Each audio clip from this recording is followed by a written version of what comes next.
Encore quelques heures seulement pour que les élèves reprennent le chemin de l'école pour l'année scolaire 2009-2010.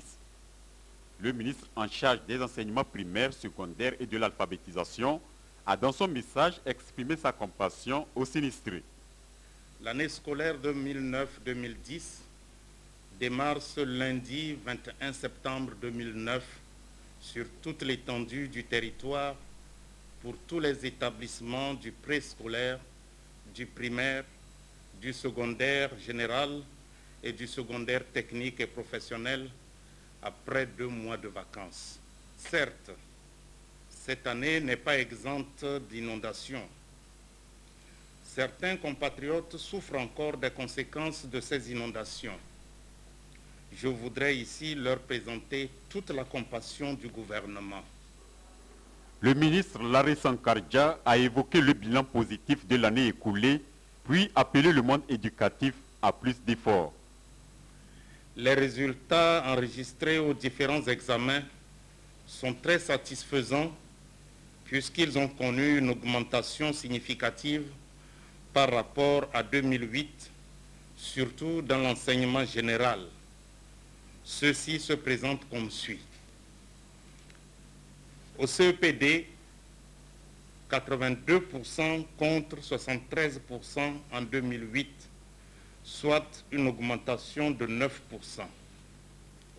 Au BEPC, 62% contre 49% en 2008, soit une augmentation de 13%. Au Bac 1, 55% contre 41% en 2008, soit une augmentation de 14%. Au Bac 2, 49% contre 30% en 2008, soit une augmentation de 19%. Dans l'enseignement technique et la formation professionnelle, les différents résultats s'établissent comme suit. Au CAP, 87%. Au BEP, 15%. Au Bac 1, 42%.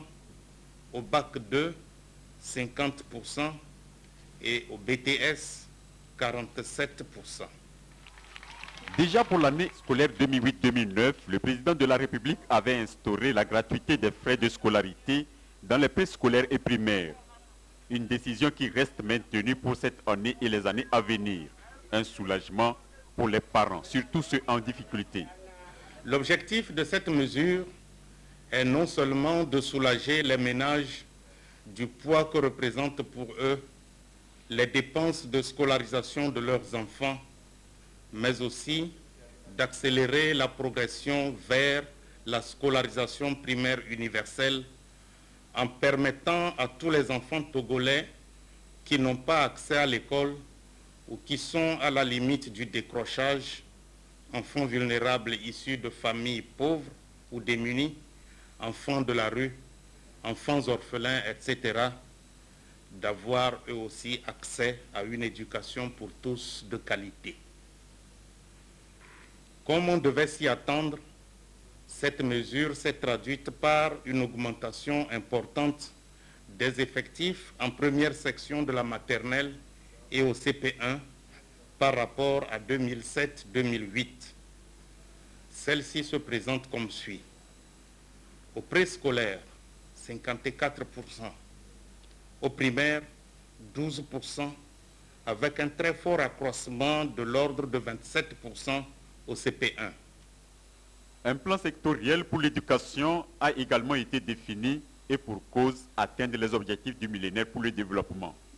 Pour cette nouvelle année, les effectifs devraient, selon les prévisions, passer de 2 128 000 à 2 340 000 élèves, soit une augmentation d'environ 10%. Pour faire face à cette situation, des efforts importants ont encore été consentis par le gouvernement, appuyé par les différents partenaires techniques et financiers du secteur. Le plan sectoriel de l'éducation met essentiellement l'accent sur l'amélioration de l'accès, de l'équité et du maintien des enfants aux différents niveaux, en particulier dans l'éducation de base, notamment des filles et les enfants en difficulté et les couches vulnérables et défavorisées. L'amélioration sous tous ces aspects de la qualité de l'éducation, notamment l'efficacité interne du système et les conditions d'accueil à tous les niveaux. L'amélioration de la pertinence des programmes et leur adaptation aux besoins de développement du pays. L'amélioration de la gestion et de la gouvernance administrative, pédagogique et financière du système.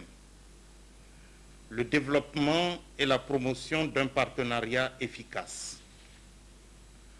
Le plan sectoriel de l'éducation sera finalisé au plus tard fin octobre 2009 et présenté aux partenaires afin que le Togo puisse intégrer dès 2010 l'initiative pour une mise en œuvre accélérée de l'éducation pour tous.